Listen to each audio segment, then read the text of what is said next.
Danielle, I want you to meet someone very important to me. Oh, yeah? Yeah, I'm excited.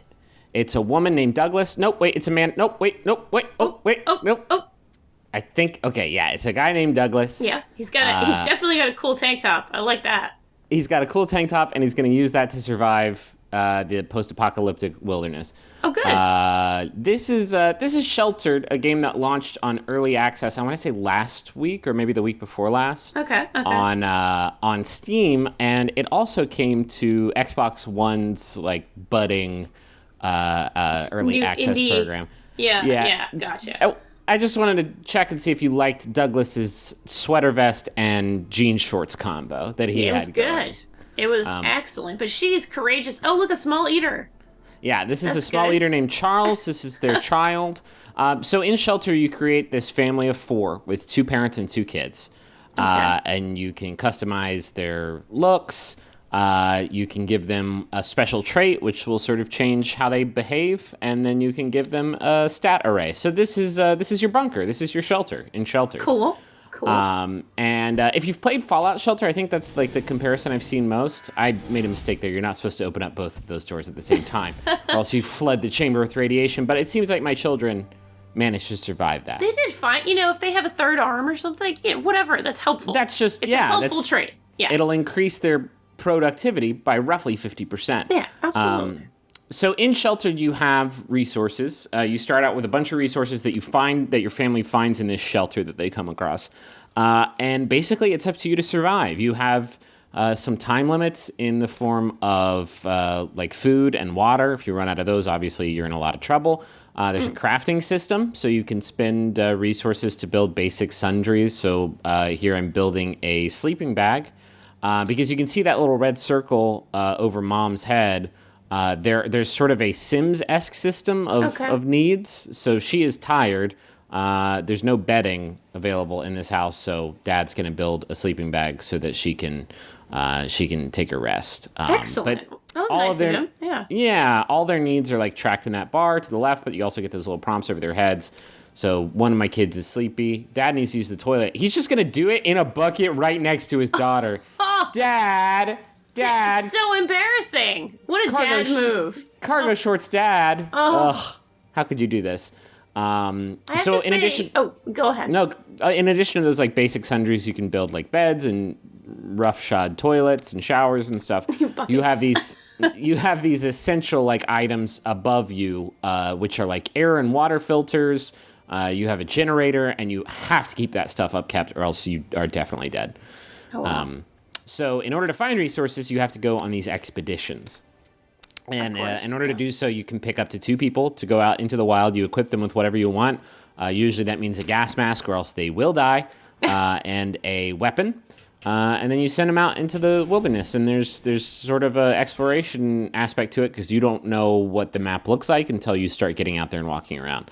And occasionally, while you're doing so, you're going to encounter people. Ooh. And you can tell them to run away. This is where like the stats come into play. Like you can run away if your agility is high enough. If your charisma is high enough, you can trade and get good deals. And this is sort of the screen for that. You can choose who you want to do business. I don't think I would let the son do the business instead of Jessica. Yeah, that's probably a good idea. Also, I don't know if I trust this man in his purple pants and green, sort of Mr. Rogers sweater vest combo here. I'm more worried about the knife, but if you are, he does look like the Riddler.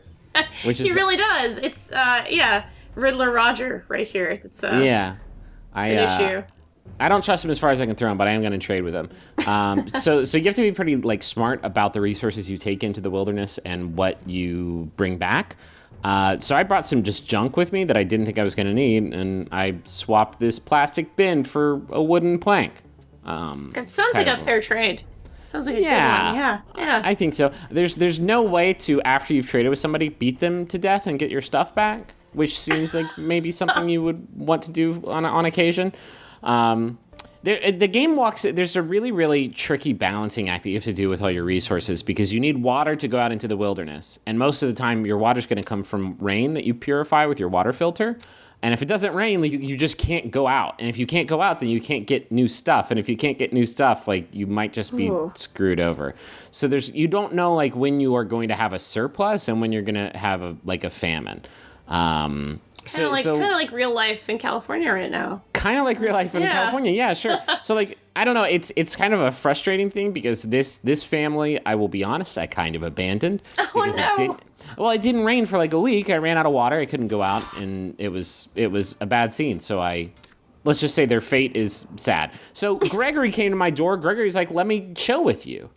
And I'm a pretty trusting guy. And I said, Gregory, you've got a nice face. You can join our family. And so Gregory joined our family. But I put him to work by making him go out into the wilderness without a gas mask. I was running out of gas masks. There's only so many gas masks out in the world, right? But there's infinite Gregorys. That's right. So I said, Gregory, good luck. And he went out, and he got sick and died. Oh, Gregory. Oh, it's very sad. He should have gone into that cool RV.